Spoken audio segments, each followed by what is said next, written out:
candidates have dirt on them. Over 3 decades, Law and Justice together with Civic Platform have brainwashed polls so much that they no longer react to outside stimuli. The scandals surrounding this election alone could fill a couple of volumes of entertaining reading. With every new campaign, candidates care less about the country and more about their opponent's image. Internal issues don't satisfy me or many others because they don't know how to solve the healthcare crisis.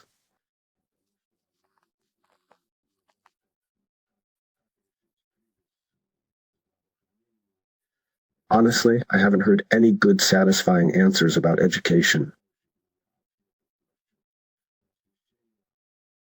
or about ensuring Poland's development.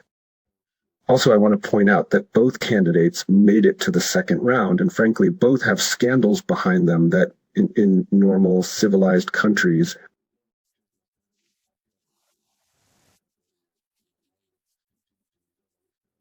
would simply disqualify them from running for president. But that's in civilized countries. In Poland, only those appointed from above get into power and achieve any success. It doesn't matter who. Parties, usurpers, foreign countries, or all together. So it really doesn't matter who you are in life. An addict, a pimp, or a fraudster. The main thing is to grab the wheel. After that, everyone forgets and forgives. So another dose of scandal won't hurt their reputation anymore. All these scandals, intrigues, investigations are mostly for show. They barely affect voters. Look, news that both candidates are easily capable of real estate fraud had no consequences. You'd think that would be a reason to pause, but no. The dirty laundry campaign just kept rolling. This time, it was Nawrocki who stood out. The PiS nominee put something under his lip right during the debate, clearly showing he couldn't listen to his opponent without a boost. We're building special care and treatment centers for seniors who have it harder in life and whose health isn't as good. What a commotion that caused.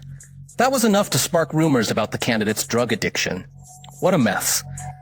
Ironically, Trzaskowski is considered one of the main drug users in the Polish elite. By the way, Nawrocki proved everyone wrong and took a test. It was clean. His opponent? No, but Duda happily rushed to support his PiS colleague. He called for all candidates to be tested for banned substances. This is a very serious issue. Times are very tough. A person who is commander-in-chief of the armed forces, who has constitutional responsibility for Poland's security, cannot have habits that would make him less than fully conscious when making decisions. And it gets worse. Next, Nawrocki was accused of pimping. Supposedly, back in the 2000s, while working as a security guard, he supplied prostitutes to guests at the Grand Hotel in Sopot. Of course, the candidate denies everything, though he's sure the world's oldest profession fits right in with Polish politics. Today in Poland, the problem is political prostitution. People willing to sell the country for foreign money. Speaking of money, yes. Trzaskowski was accused of receiving funds from German foundations and Soros's Open Society, which is long associated with pushing liberal and rainbow agendas. There was no point denying it. No wonder all the minorities vote for him. It's important for me to feel safe because I'm LGBT myself. With Nawrocki, we're all at risk because he's already said what he thinks about people like us.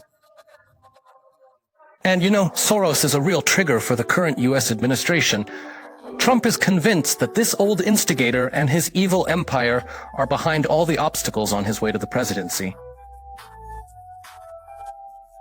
Right away, the US Congress demanded explanations from the European Commission about possible fraud.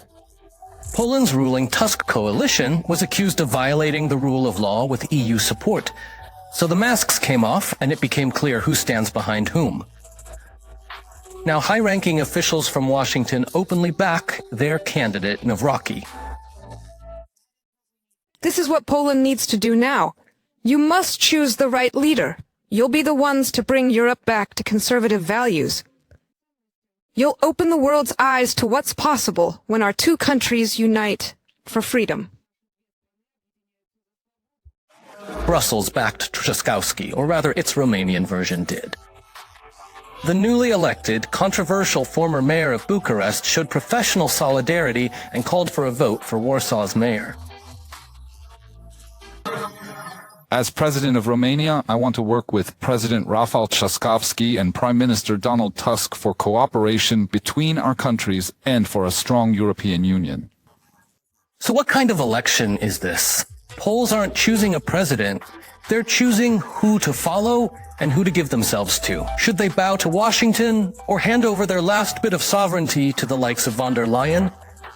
Maybe Poles shouldn't hate their socialist past so much. At least back then people were cared for and the country wasn't for sale. And now it's just another 5 years of chaos and political prostitution.